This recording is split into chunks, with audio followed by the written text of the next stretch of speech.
Welcome to Heartbreak Chronicles. Some women specialize in handing knives to scammers to stab their own husbands. Sebastian, you must go apologize to Kevin. My wife Sophia blocked the kitchen doorway, her face written with contempt for me. 8 years of marriage, and this was the first time I saw the malice in her eyes. I put down the newspaper and looked at this person who shared my bed. Why should I? Why should you? Because you made Kevin lose face in front of everyone yesterday. Her voice was sharp like fingernails scraping glass. Kevin genuinely wants to help us make money, and you called him a scammer? I stood up, my voice ice cold, because the photos of his project are from a hotel that closed down 3 years ago. Because he promises 30% returns but can't even produce a registration number. I was just reminding my uncle not to be deceived. Is that my fault? That's just jealousy. Sophia pointed at me. You just can't stand seeing others succeed. Looking at her face twisted with anger, I suddenly remembered that $2,000 coat she wore to work overtime last night. The coat she claimed to have bought on sale at the store. Some truths hide in the most ordinary lies. I nodded, fine. Tonight, I'll personally apologize to Kevin.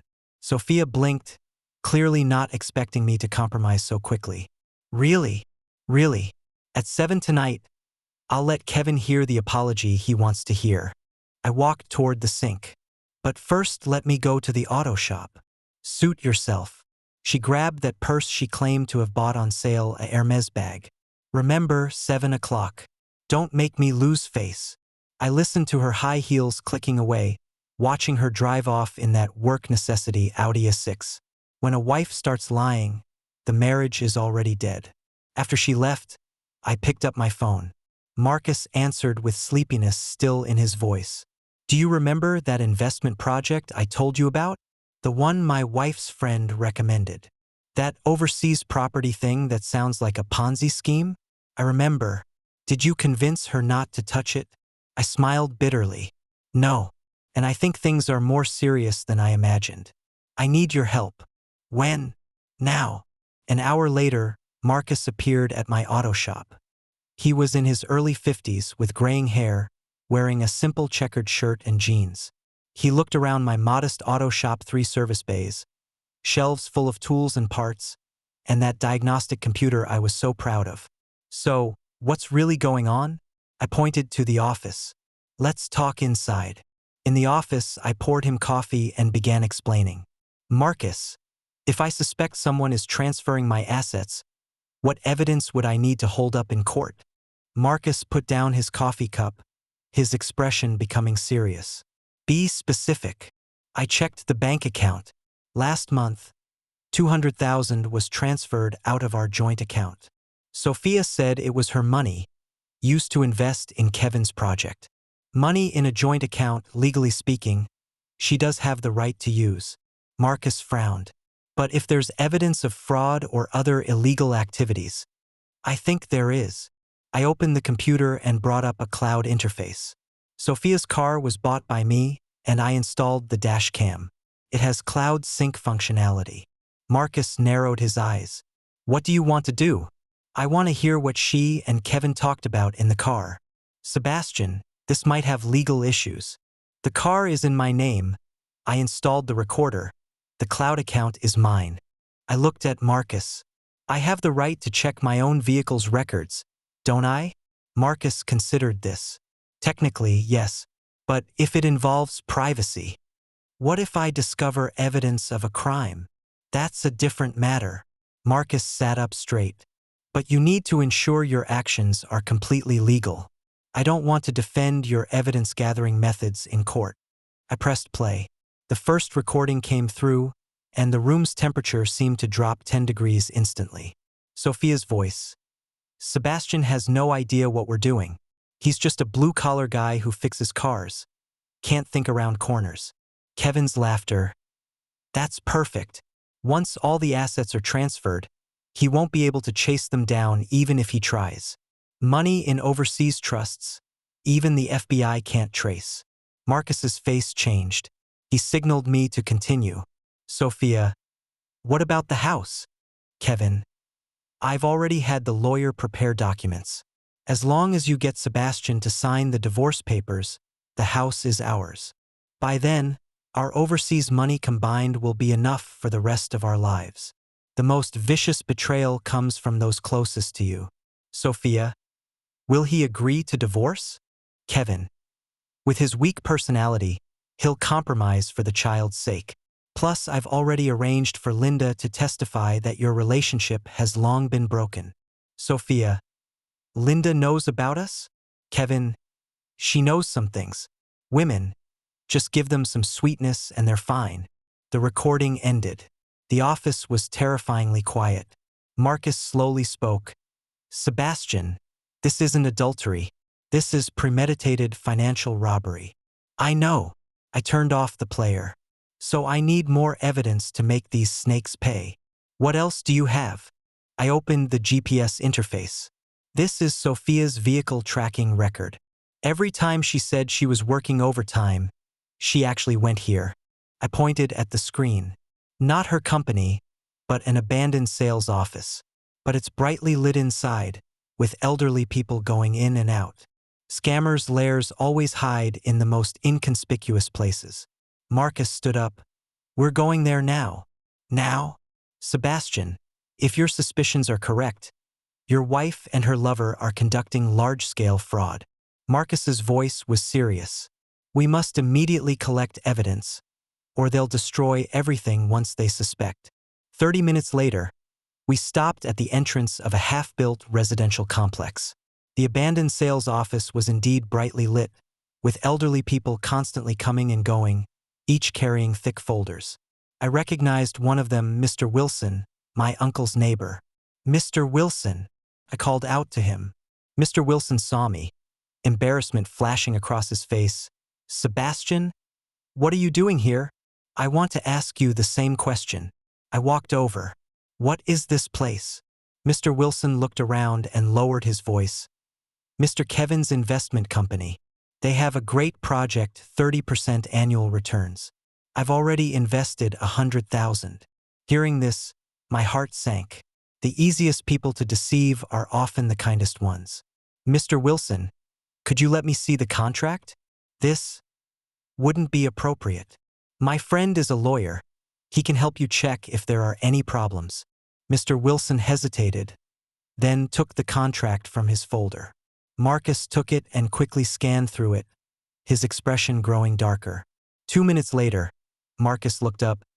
Mr. Wilson, this contract is a trap. What trap? The investment company has no financial license. Risk warnings are meaningless. Project descriptions are vague. Marcus's voice was heavy. This is a standard Ponzi scheme. Mr. Wilson's face turned pale. Then my money. Mr. Wilson, do you remember other investors? I asked. A few. They're all neighbors from our complex. Marcus and I exchanged glances. Mr. Wilson, would you be willing to help us collect some evidence? I suspect you've encountered a fraud ring. Mr. Wilson nodded. If I can get my money back, of course I'm willing to cooperate. In the next 2 hours, we contacted the other investors Mr. Wilson mentioned. 7 people in total, with investments ranging from 50,000 to 200,000, totaling over 1 million. Now we need to report this, Marcus said. But before that, you must make a decision. What decision? Tonight. Are you still going to apologize to Kevin? I thought about it. Yes, but not the kind of apology Sophia expects. What do you want to do? I want to apologize to Kevin in front of Linda for my recklessness yesterday. Then tell her some things she doesn't know. Marcus smiled. I understand. You want Linda to know her husband's true face. Not just that. I took out my phone. I want all of them to know I'm not someone to be bullied. At 7 o'clock that evening, Sophia and I appeared punctually at Kevin's door. It was a 3-bedroom apartment, very tastefully decorated. But now I knew where all this money came from. Linda looked somewhat nervous when she opened the door. She was in her early 30s, pretty-looking, the kind of woman who seems approachable. She worked at an accounting firm and was reportedly very capable. Sebastian, Sophia, please come in. Her voice trembled slightly. In the living room, Kevin was mixing drinks. He was around 40, in good shape, wearing a custom suit, and indeed looked like a successful investment advisor. Sebastian. Kevin turned around, a smug smile on his face. Glad you could come. Sophia said you have something to say to me? Yes. I looked around the room. But before that, I want to ask if Linda knows the specifics of your work? Kevin's smile froze for a moment. What do you mean? I mean, does she know what projects your company specifically invests in? For example, that Southeast Asian island villa project. Linda looked at her husband. Kevin always said it was business confidential. Couldn't tell me specific details. I see. I nodded. Then Kevin, do you mind if Linda knows your investment targets don't actually exist?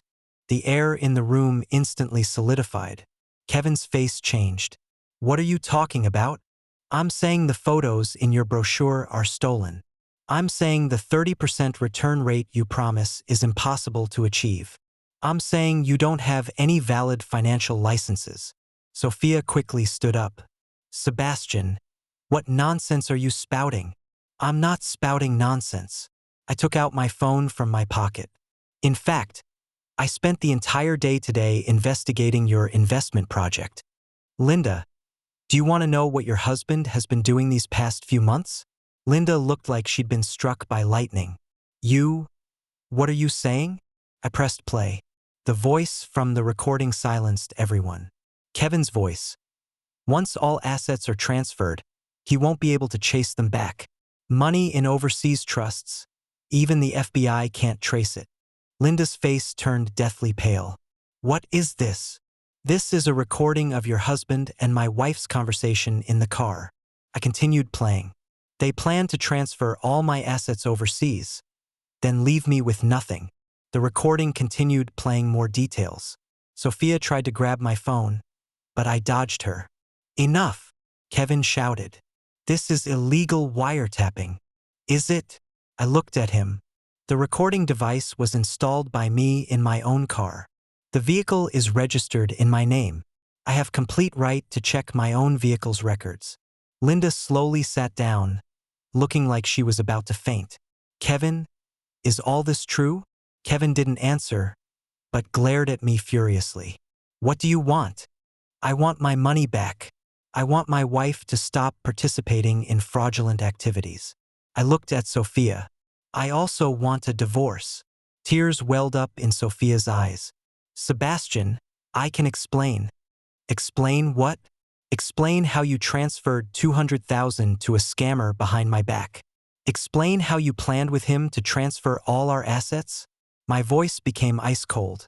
Sophia, we've been married for 8 years. 8 years. I thought I knew you, but obviously I was wrong. Sebastian, you don't understand. Kevin really has good investment opportunities. I just wanted to make our life a little better. Through fraud. That's not fraud. I took out another document. Then what is this? Mr. Wilson's investment contract. He signed this at your company this afternoon. I handed the contract to Linda. As an accountant, she understood the problems after just a few glances. Kevin, this company has no legal operating qualifications. These investment terms. This is obviously fraud. Linda's voice was trembling. Linda, I can explain. Kevin began to panic.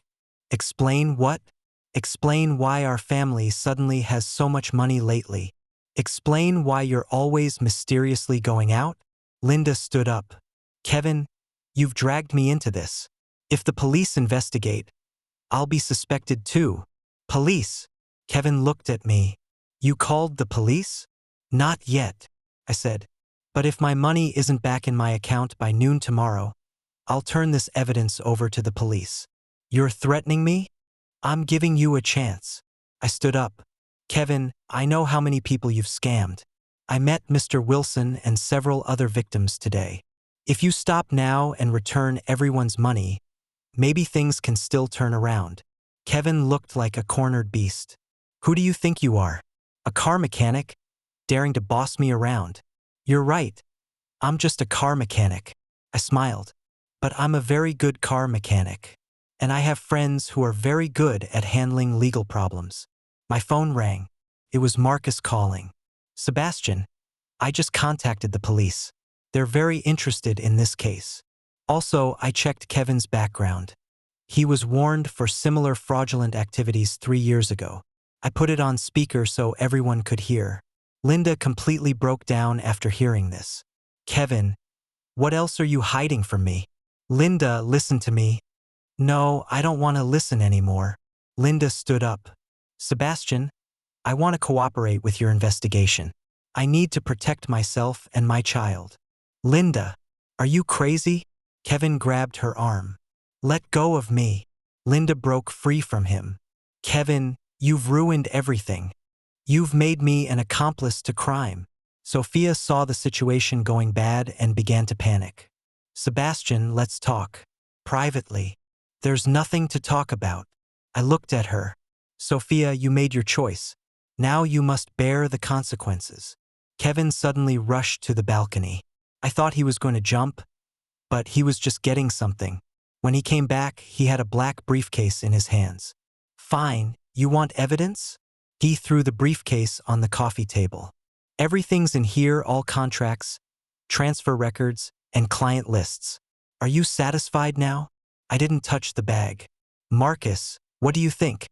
Marcus's voice was clear through the phone. Don't touch it. That could be his excuse to destroy evidence. I suggest calling the police immediately and let professionals handle it. Did you hear that? I looked at Kevin. We'll do this by the book. 10 minutes later, police arrived. They took the briefcase and also took Kevin away. Sophia, as an accomplice, was also required to cooperate with the investigation. Linda and I sat in the living room, waiting for the police to complete evidence collection. Sebastian, I really didn't know what Kevin was doing. She looked exhausted. I believe you, I said, but you need to find a good lawyer. I know. She wiped away tears. Thank you for exposing all this.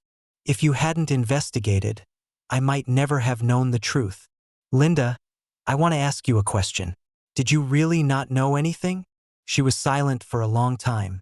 I sometimes wondered. He's been spending money very generously lately, but never told me where it came from. His work hours were strange too, often going out for meetings at night. Why didn't you ask him? I did ask, but he always said it was business confidential. She smiled bitterly. I thought he was just trying to protect me from worrying about work. The police finished collecting evidence and told us that a special investigation team would contact us in the coming days. When I was about to leave, Sophia was brought out by the police. She wasn't arrested but was required not to leave the city. Sebastian, wait, she called out to me. I stopped but didn't turn around. I know I was wrong. I know I betrayed you, but I really thought Kevin could give us a better life. Sophia, you know what disgusts me most? I turned around, my eyes full of coldness. It's not that you cheated. It's not that you were greedy for money. It's that even now you're still making excuses for yourself. Betrayal is betrayal, no excuse can whitewash it. We had a house, savings, stable income. Life wasn't luxurious, but certainly not poor. But you thought this wasn't enough, so you became a scammer's accomplice. I just wanted more. Wanted more. I laughed coldly. What have you gotten now? Lost your job, lost your reputation, lost your family. Is this the more you wanted? She started crying, but my heart was like stone. Sophia, from today on, we're completely finished. I looked into her eyes. You chose Kevin and his money. Now enjoy the consequences of your choice. I drove home and felt truly relieved for the first time. The house was quiet. Our son Sean was spending the night at Grandma's and would return tomorrow. I called Marcus to report the situation. Sebastian, you did very well. Marcus said.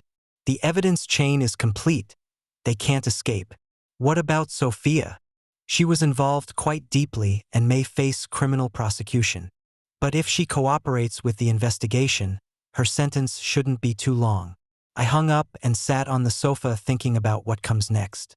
I needed to talk to Sean, handle divorce proceedings, and rearrange my life. But now, I felt an unprecedented calm. The next morning, I received a call from Marcus. Sebastian, good news. Kevin confessed. He admitted to the fraud and provided a list of all victims and transfer records. What about my money? Most of the funds are still in overseas accounts. Although recovery will take time, at least there's hope. What about Sophia's situation? She also came clean. The prosecutor is considering her sentencing recommendation. She might get probation but will need to bear civil compensation responsibility. That afternoon, Linda came to my auto shop. Sebastian, I want to thank you. She looked better than yesterday. If it weren't for you, I might never have known Kevin's true face. What are you planning to do?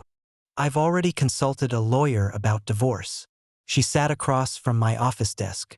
I've also decided to cooperate with the police investigation and provide all information I know. What about work? After my boss learned about this, he temporarily gave me leave.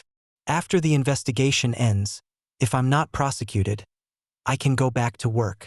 Will there be any impact? There definitely will be. But I'd rather bear these consequences than continue living in lies. I admired her honesty. Linda, if you need any help, you can find me. Thank you.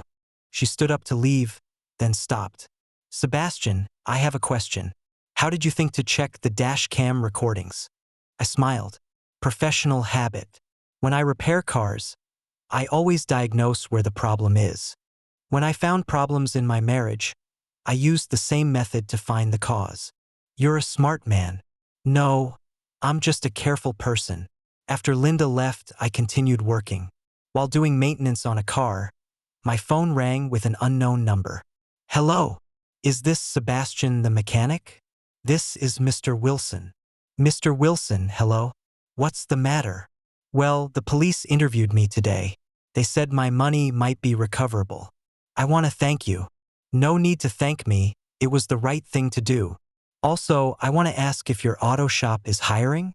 My grandson just graduated from technical school, studied auto repair. I thought about it. Have him come by tomorrow. If he's suitable, we can talk. Great. Thank you. After hanging up, I realized my life was changing positively. Although I lost my marriage, I gained freedom and dignity. That evening, Sean came home from grandma's. He was 12 years old, just the age when he needed his father's guidance. Dad, why isn't Mom home? I took a deep breath. This was the conversation I least wanted to face, but it was necessary. Sean, sit down. Dad has some things to tell you. I tried to explain what happened in a way he could understand. I told him Mom made some wrong decisions and was now facing consequences. I told him Mom and I might divorce, but it wasn't his fault. Dad, is Mom a bad person? Sean asked. No, she's not a bad person. She just made bad choices. I put my hand on his shoulder. Sometimes people make mistakes. The important thing is to take responsibility and learn from them. Can I still see Mom? Of course you can. No matter what happens between Mom and Dad, we both love you. That will never change. Sean nodded. Dad, will it just be the two of us from now on? Yes. How do you feel about that? I think it's pretty good. He smiled. This way I can help you look after the auto shop. I hugged him. We'll be fine, son. We'll be fine. 3 months later, the court announced its verdict. Kevin, 5 years imprisonment. The fraud amount was huge, no suspense. Sophia, 2 years probation, reputation ruined, job lost. My $200,000, fully recovered. Principal plus interest. Justice may be delayed, but it will never be absent. That afternoon, while Sean was helping me organize tools at the auto shop, the TV news was reporting follow-ups on this case. The host said, key evidence provided by an auto mechanic allowed police to successfully crack an investment fraud case involving $5 million. All victims' losses have been recovered. Dad, are they talking about you? Sean's eyes shone. Yes. I turned off the TV. But that's not the most important thing. What's most important? Most important is, when someone wants to step on your head, you let them know. I looked at my son. Honest people are not pushovers. On the way home that evening, Sean asked, "Dad, should I become a mechanic when I grow up too?" "Why?" "Because mechanics can find problems and then fix them completely. Just like what you did." I was deeply moved. The best education is letting a child see how his father becomes a man with backbone. When we got home, there was a note stuck on the door, written by Sophia. "Sebastian, I regret it. I hope you can forgive me." I didn't even finish reading it before tearing it up and throwing it in the trash. Some bridges, once burned, should never be rebuilt. That night, I sat in the study, leafing through the legal books Marcus had left. I decided to learn more things, not just to protect myself, but to help other people who might be deceived. Outside the window, the night was deep, but my heart was brighter than ever before. From a victim betrayed by his wife and calculated by scammers, to a victor who fought back with wisdom and evidence. I won this war completely, not because I was so smart, but because I was angry enough. Anger makes people clear-headed, makes people strong, makes people never compromise. Sean was already asleep. The house was very quiet. I walked to his bedroom door and looked at this 12-year-old boy. He will remember in the future that when life wanted to humiliate his father, how his father fought back. I am no longer that honest man who swallowed his anger. I am the master of my own destiny. This is a mechanic's revenge. And also the counterattack that every bullied honest person should learn. That's the end of today's story. For more captivating tales, hit subscribe and never miss an episode.